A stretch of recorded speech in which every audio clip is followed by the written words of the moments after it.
Ravi de vous retrouver. Vous n'avez donc pas fui. Alors allons ensemble à la maison de l'Éternel.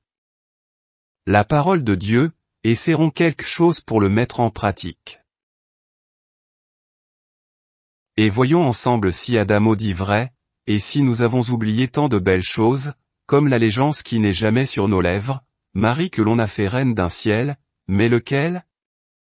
Et le nom de l'Éternel, ce nom de l'Éternel Père que nous ne connaissons pas et que vous découvrirez, si vous restez curieux avec l'attitude des gens de Bérée qui sondaient les Écritures et ne lisaient pas un ou deux versets quotidiens, mais allaient chercher dans la parole de Dieu, de la nourriture, leur pain quotidien, pour se nourrir un peu plus qu'avec seulement quelques miettes. Et je vous resserre ce que j'ai souligné dans un édito précédent. Dieu nous a donné le livre de l'Ancien Testament avec la rigueur de son Fils qui nous disait: ne faites pas disparaître mes iotas et traits de lettres, en nous laissant avant son départ 39 livres copieux. Puis, la parole faite chair, langue bien pendue devant l'Éternel, nous donna encore 27 livres supplémentaires dont un ressemble à un timbre-poste comme le seul chapitre de l'épître de Jude, frère du Seigneur.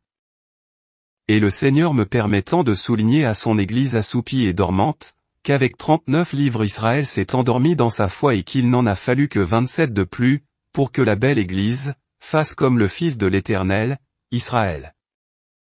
C'est-à-dire, moins le Seigneur parle, moins nous croyons en la parole de notre Père, notre Dieu, notre Père qui est aux cieux. Et dans l'édito vous pouvez voir et entendre de ce que vous ne voulez pas lire. Manque de temps, peut-être. Ou gonflé à bloc.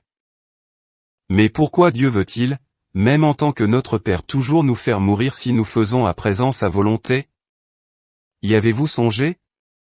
Cette contradiction d'avoir fait la paix avec l'Éternel Dieu Tout-Puissant qui nous fait encore mourir pour nous apprendre que notre obéissance n'est pas parfaite. Car depuis 2 jours, selon 2 Pierre 3, verset 8, nous continuons avec la Bible à la main ou non, avec le sceau de Dieu sur notre front, à mourir devant l'Éternel. Mais la vie éternelle, que l'on soit disciple ou serviteur, mis à part Enoch ou le prophète Élie, tous sont morts en Adam à l'image de notre Père qui avait mangé que 3 ou 4 iotas à l'Éternel. Et nous apprenons encore, même si nous désirons être obéissants à notre Père qui est aux cieux, que nous devons décroître finalement comme Jean-Baptiste et surtout comme le Seigneur Jésus, qui nous a montré jusqu'à quel titre Dieu attend notre obéissance. Alors aiguisez votre épée de l'esprit par la parole du Seigneur qui nous rappelle, qu'il y aura larmes dans nos yeux avant que Dieu ne redessine un sourire sur notre visage, car, le vers, du verset 6 du psaume 22, qui est descendu plus bas que terre, même diminuant en dessous de Jean-Baptiste, déclare.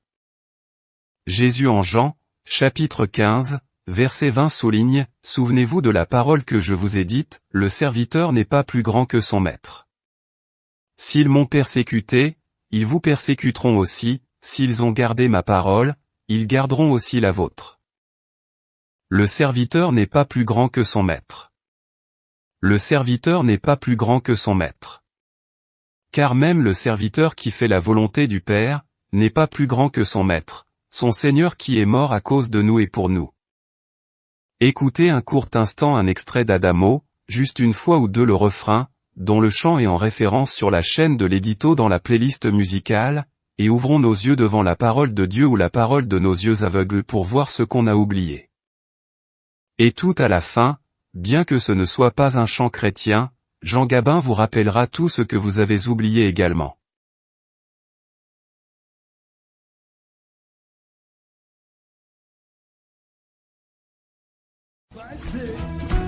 J'avais oublié que les roses sont roses. J'avais oublié que les bleus sont bleus. J'avais oublié tant de belles choses. J'avais oublié où avais-je les yeux. La la la la la la.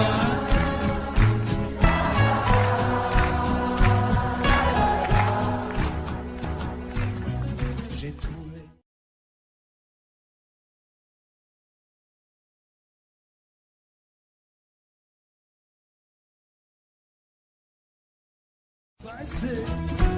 J'avais oublié que les roses sont roses.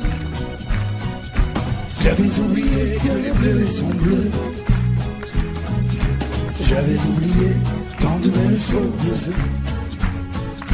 J'avais oublié où avais-je les yeux. La la la la la la.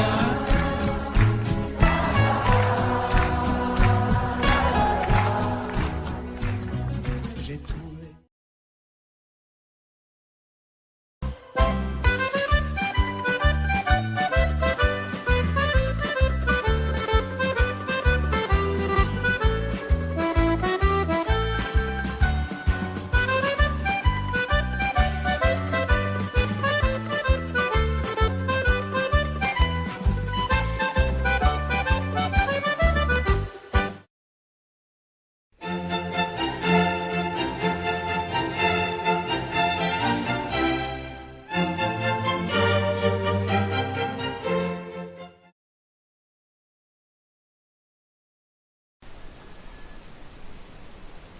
Et alors on fait bien souvent trop facilement des amalgames. Élisabeth dit Seigneur, donc Jésus étant Dieu, donc Élisabeth dit Dieu, donc si Marie est mère du Seigneur, elle est Marie mère de Dieu. C'est des raccourcis que la parole de Dieu ne fait pas, et jamais scripturairement. Nous verrons dans l'étude, vous l'avez sur la chaîne de l'édito, vous trouvez la vidéo sur Marie. Je vous la mettrai en rappel sous la vidéo. Vous cliquez sur le lien, vous retrouverez ainsi facilement la vidéo. À l'heure actuelle de l'enregistrement, je ne peux pas vous le donner puisque cette vidéo de Marie n'est pas encore en ligne, elle va arriver. Et donc, étant dans la main, je reviens à mon côté pratique, étant dans la main du Père et dans la main du Fils, je me tourne vers l'Éternel et je dis, bon, ça fait des années que je sers fidèlement, et malgré tout, malgré mon vouloir, le vouloir de faire le bien, j'arrive encore à faire des choses qui te déplaisent. Et même si vous êtes un vaillant serviteur de Dieu, de la part d'un diacre, je vous dis que vous êtes désobéissant devant l'Éternel. Mais c'est écrit où ça? Que les pasteurs sont désobéissants devant l'Éternel? Eh bien, dans Romains chapitre 3, verset 23, vous êtes désobéissants. Vous ne voulez pas l'être, mais vous l'êtes. Et où est-ce que Dieu confirme que l'on est désobéissant? Que ces pasteurs, ces brebis, ces enceintes, ces dacres sont finalement des serviteurs désobéissants, toujours, alors qu'ils sont sous la grâce.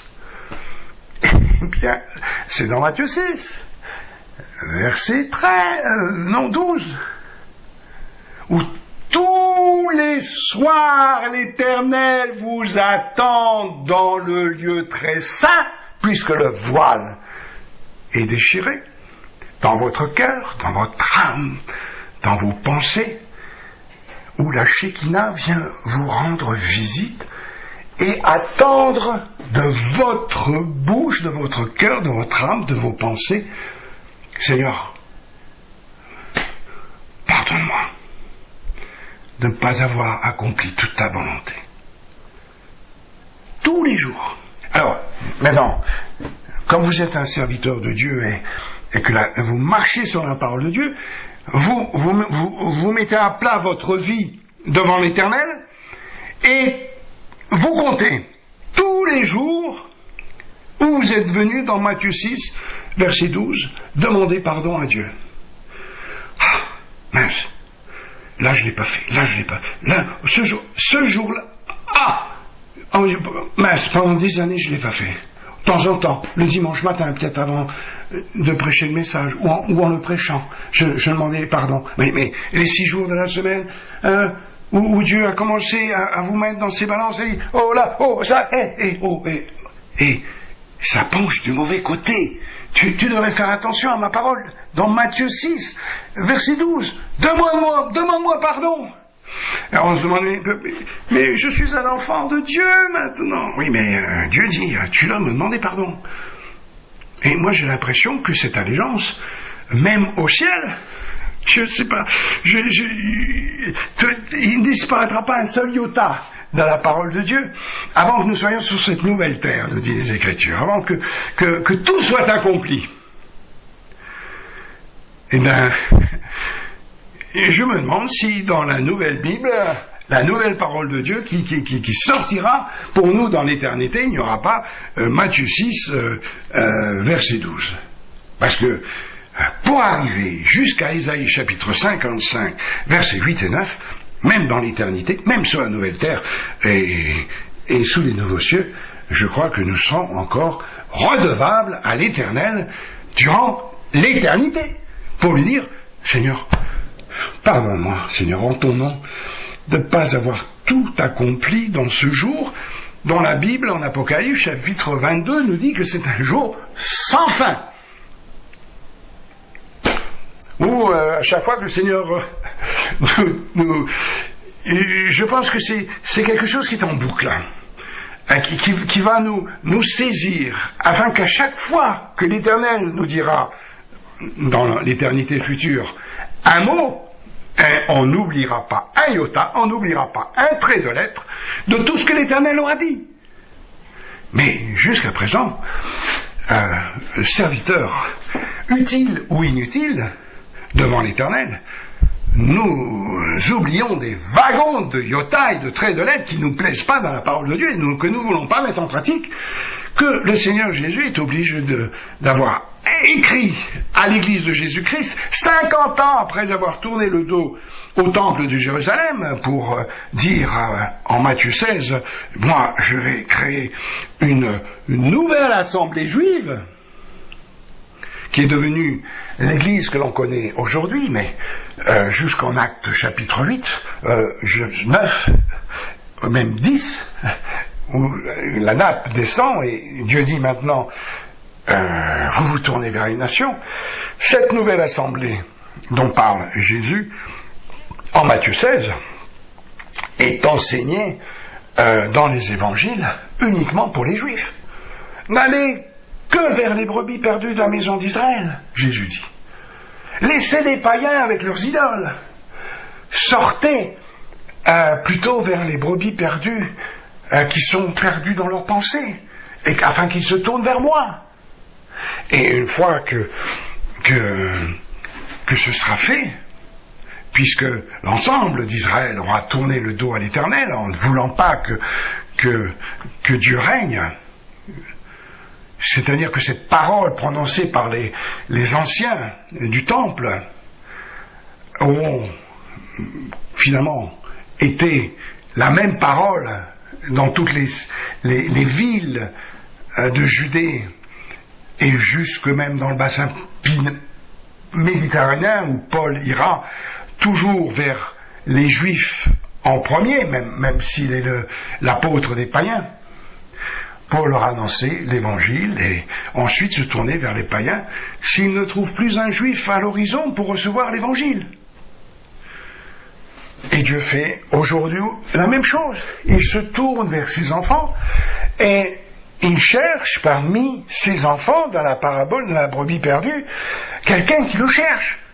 Quelqu'un qui est perdu, qui est un enfant de Dieu qui est perdu sans son Père Céleste. Est-ce que vous êtes cela?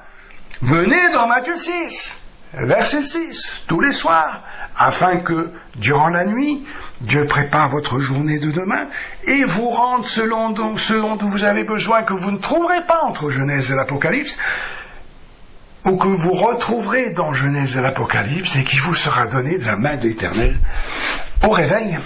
Et être réveillé par une pensée biblique au matin, là je ne peux pas vous le décrire, la joie que j'ai le matin quand je me réveille, alors que j'ai encore les yeux fermés, qu'il fait nuit, le volet est baissé, et que l'Éternel me conduit. Alors tu as vu ici là, oui. Et puis ici, tu as vu ce verset?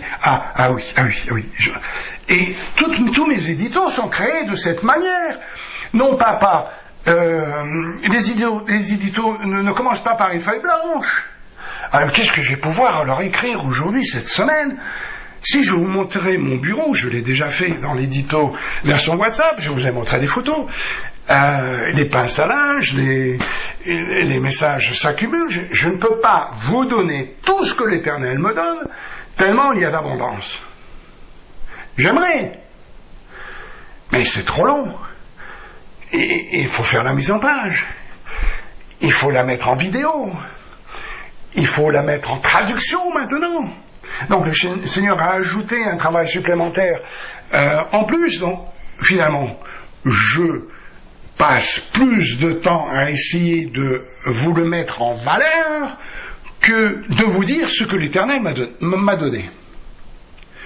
Mais ce n'est pas grave, puisque si vous venez dans Matthieu 6, verset 6, tous les soirs, 365 jours par an, dimanche compris, pas de sabbat, pas de jour de repos, devant le service que vous pouvez rendre à l'Éternel. Parce que dans la semaine, il y a bien 6 jours, mais les 6 jours sont de travail pour l'homme, avec un jour de service pour l'Éternel. Mais dans la parabole de Matthieu 6, c'est chaque soir. Et le Seigneur revient vers ses disciples qui sont avec l'apôtre Pierre qui, toujours la langue bien pendue, il dit, moi je veux mourir pour toi. Et le Seigneur il dit, alors Pierre, tu dors? Tu n'as pas pu veiller 1 heure avec moi? Et le Seigneur dit exactement la même chose à l'Église dans la parabole des 10 vierges. Pourquoi vous dormez? Et alors quand est-ce que je vais faire ma volonté? Et il y a un verset terrible dans les Écritures. Elle dit, si Paul ne plante pas, si Apollos n'arrose pas, l'Éternel ne fera rien croître. Et le carquois de l'Éternel restera vide. Et l'Éternel, après, l'a annoncé, il a dit, 1 Timothée chapitre 2, versets 3 et 4, « Je veux sauver tous les hommes. » Mais comme il sait qu'il ne pourra pas, il ajoute même, déjà dans l'Ancienne Alliance, en Ézéchiel, il ne désire pas la mort du pécheur. C'est pas le but du jardin d'Éden de perdre l'homme, mais c'est de l'attirer à lui. Et Dieu joue à cache-cache depuis le jardin d'Éden avec l'homme, juste pour le laisser venir à l'Éternel. Vous me chercherez, vous me trouverez si vous me cherchez de tout votre cœur. Ça, ce n'est pas un verset à servir pour les païens, pour ceux qui ne croient pas, parce qu'il est adressé à Israël, le Fils de l'Éternel, qui est devenu, dans la Nouvelle Alliance, la fille de l'Éternel, l'Église, qui n'est pas toujours prêt à chercher l'Éternel. Bon, si, quand 2 ou 3 sont assemblés en son nom, ils sont contents, ils disent, le Seigneur est là, le Seigneur est là. Mais le Seigneur a dit, moi je serai là tous les jours jusqu'à la fin du monde. Et, mais il y a un mais. Si l'Église dort, le Seigneur, qu'est-ce qu'il peut bien faire? Il nous secoue. Un tremblement de terre par-ci, un orage par-là, une tornade, un ouragan. Il faut servir l'Éternel. C'est lui qui règne sur la météo. La Bible le déclare. Et donc, des fois, Dieu nous secoue, nous secoue nos maisons, fait voler nos toitures. Alors, tu veux pas me servir? Alors, t'as qu'à t'occuper de ta maison, puisque c'est tout ce que tu sais faire, t'as qu'à nettoyer. Et pendant qu'on nettoie sa maison, on ne sert pas l'Éternel. On apprend simplement qu'on doit apprendre à le servir.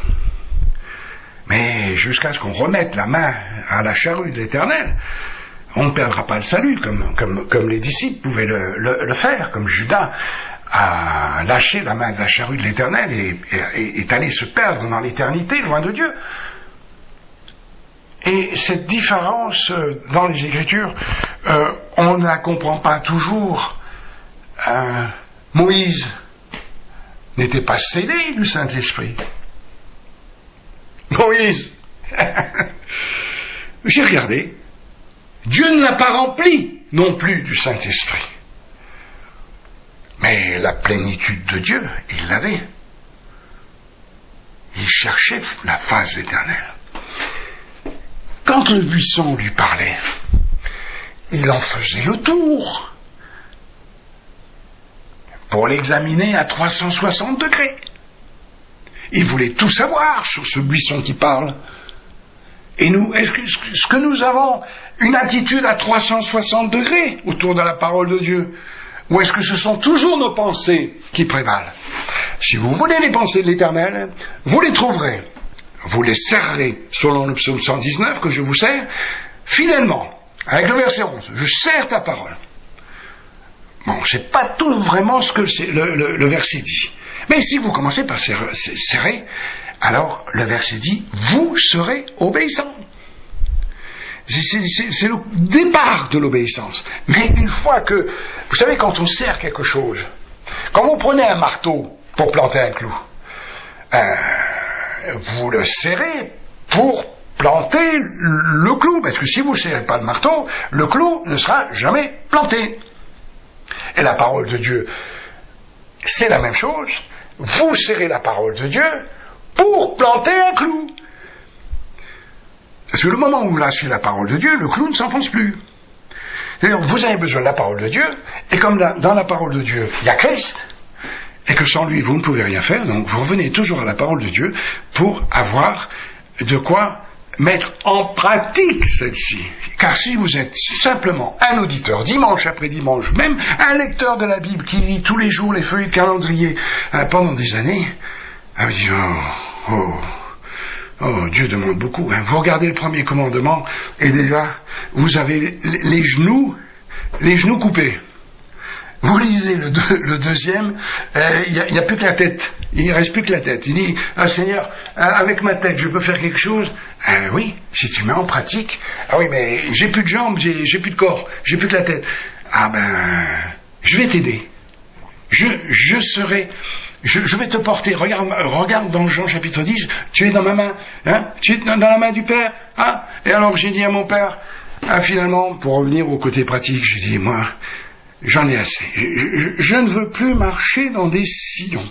Hein? Les sillons, c'est très inconfortable. Un coup, je suis en bas, un coup, je suis en haut. Un coup, je fais la volonté de Dieu, un coup, je ne la fais pas. Et le pasteur qui enseigne le dimanche, c'est pareil. Hein? Romains 3, verset 23 et Matthieu 6, verset 12 le disent. Hein? On prend des gifles monumentales. Si on s'arrête un instant pour réfléchir, le Seigneur nous secoue finalement avec sa parole où aucun iota et trait de lettre ne disparaît, même si nous sommes sous la grâce. Nous passerons en jugement dans les balances de l'Éternel, on deviendra un Belshazzar si nécessaire, où Dieu comptera, pèsera et divisera, et fera de nous des Ananias et Saphiras s'il faut, ou touchera notre corps, afin que nous levions la tête, pour recevoir la volonté de Dieu qu'il veut nous donner en Matthieu 6. Alors, tu vas faire ma volonté? Il dit, moi je connais par cœur la parole de Dieu. Oui, mais c'est pas ce que Dieu nous demande. Dieu veut pas les pharisiens. Parce qu'aux pharisiens, ils l'ont dit, à Nicodème, il te manque une chose. Et dans Matthieu 23, il leur manque toujours quelque chose. Au verset 23, il faut pas oublier le reste. Il faut pas oublier le reste. Car pendant que vous vous appliquez au deuxième commandement, le Seigneur, le soir, dit, je vais te donner une raclée, parce que le premier commandement, finalement, t'as pas tout fait, hein. Tu m'as pas aimé de tout ton cœur. Dans cette journée, tu ne m'as pas aimé de toute ton âme. Et puis, alors là, le pire de tous, hein, et c'est au singulier, l'Éternel dit, à la fin de la journée, tu ne m'as pas aimé de toute ta pensée. Waouh! Les gifles que l'on prend en lisant la parole de Dieu sont si monumentales que même si on fait la volonté de Dieu, Dieu dit, j'ai pas le choix, je vais te faire mourir. Et on perdrait le salut si Dieu ne nous l'avait pas offert par grâce. Parce que Dieu est si parfait, il n'y a rien qui disparaisse de sa parole. Et quand il nous donne un talent, un denier, ou un trait de lettre, si vous lui rendrez pas 2 traits de lettre, ou 2 deniers, ou 2 talents, l'Éternel va vous tomber dessus. Et il dira, ne vous dira pas, tu es un serviteur fidèle en peu de choses. Et il vous dira certainement, tu es un serviteur qui n'est pas fidèle du tout, en peu de choses. Bon, il vous gardera quand même si vous a donné la vie éternelle. C'est la parabole des talents. Mais au travers du feu, dans le tribunal de Christ, souhaitons qu'il vous reste beaucoup, pas forcément de talents, mais de deniers.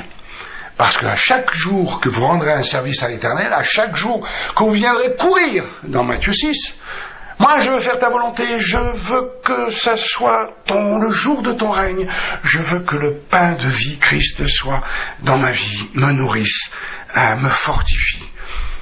Et qu'avec ton pardon, verset 12, sans que tu donnes mon nom, Seigneur, à l'ennemi, que tu puisses régner dans cette vie, avec la puissance, Seigneur, que tu accorderas à ton serviteur, afin qu'il te glorifie. Ça, c'est toute l'allégeance dans Matthieu 6. Elle est si riche que je ne cesse de vous en parler, toujours avec des détails supplémentaires. Alors, au frère qui me dit, il n'y a rien d'intéressant, il n'y a rien de pratique dans l'édito, eh bien, restez par exemple jusqu'au moins à la fin de ce message, qui a commencé il y a plus d'1 heure, et qui s'achève simplement avec les mots habituels de l'édito, que les noms de l'Éternel soient bénis, loués, sanctifiés, et que Dieu vous bénisse. Amen.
Thank you.